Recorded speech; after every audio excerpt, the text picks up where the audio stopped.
Saya akan menyampaikan pidato saya dalam 1, 2, 3.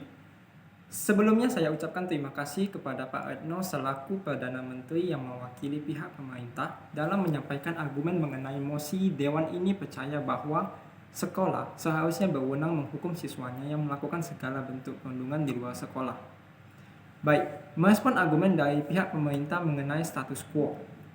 Tadi, pihak pemerintah menyampaikan bahwa terdapat 3 status quo yang menjadi dasar bagi pemerintah.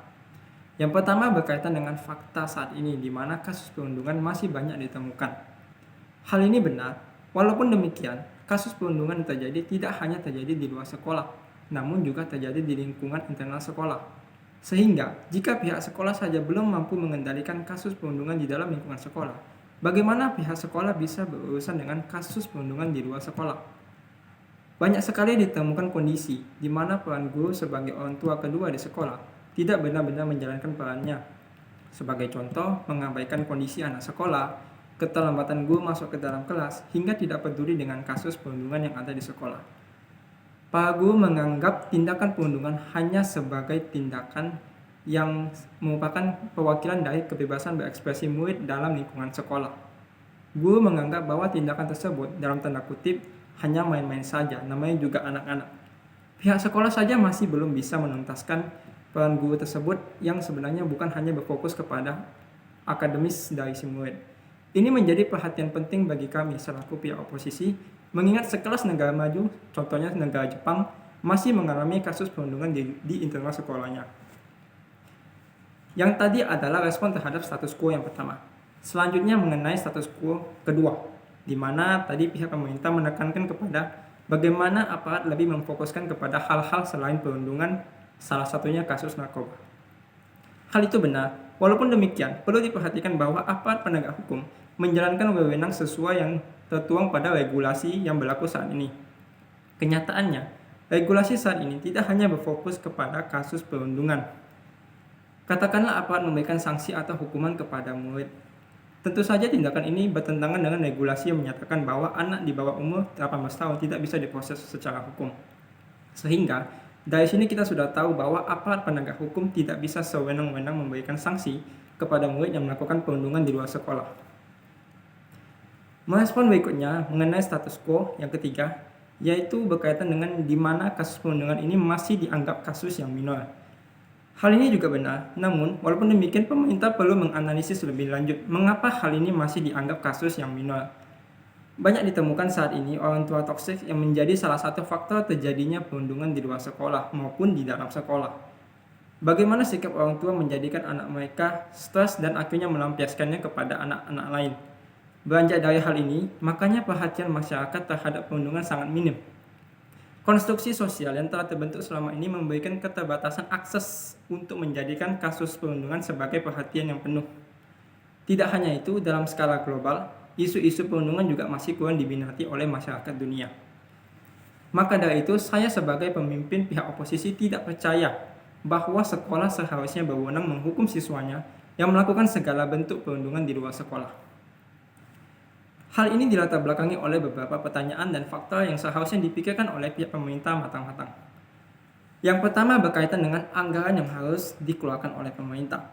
Pihak sekolah tentu tidak mau mengalokasikan anggaran yang begitu besar untuk menjalankan kebijakan ini. Pihak sekolah memiliki keterbatasan anggaran operasional. Mungkin beberapa sekolah tertentu bisa menjalankan kebijakan ini. Namun pertanyaannya, apakah kebijakan ini hanya ditujukan oleh sekolah-sekolah tertentu? Tidak mungkin kan? Masih banyak sekolah yang bisa dikatakan sekolah tidak layak pakai di negara ini. Jika fasilitas prima sekolah saja belum bisa terpenuhi, bagaimana pihak sekolah bisa mengalokasikan dana yang begitu besar untuk menjalankan kebijakan ini? Maka dari itu, jika memang pihak pemerintah ingin melindungi murid sekolah dari perundungan di luar sekolah, perbaiki dulu manajemen dan juga fasilitas sekolah yang ada di negara ini. Faktor berikutnya adalah mengenai kesiapan sumber daya manusia.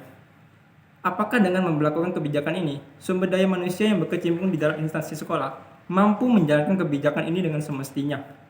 Apakah tidak akan terjadi penyelewengan kekuasaan? Tentu kita tidak ingin menciptakan fasa baru, yaitu guru adalah orang tua pertama di sekolah dan di luar sekolah. Guru juga memiliki aktivitas lain yang tidak bisa seharian memantau kondisi murid mereka di luar sekolah. Kalaupun ada yang mau, tentu saja Prabowo menuntut kenaikan kompensasi atau gaji yang sangat tinggi, seperti yang sudah saya sampaikan sebelumnya. Kualitas sumber daya manusia di bidang pendidikan di negara ini masih sangat perlu diperhatikan. Selanjutnya, katakanlah pihak sekolah berwenang menghukum murid di luar sekolah. Apakah orang tua dari murid tersebut mau menerima begitu saja? Negara ini memiliki ratusan juta penduduk dengan berbagai keragaman di setiap daerah. Setiap daerah memiliki budaya, tradisi, adat, dan istiadat yang berbeda satu sama lain. Sehingga, kebijakan ini memungkinkan menimbulkan kontroversial yang besar di kalangan masyarakat. Dampak lainnya adalah menurunkan tingkat kepercayaan masyarakat kepada kinerja pemerintah yang bisa mengancam keberlangsungan negara ini. Maka dari itu, pemerintah seharusnya mengambil mekanisme alternatif yang lebih efektif dan juga bisa terhindar dari kontroversial.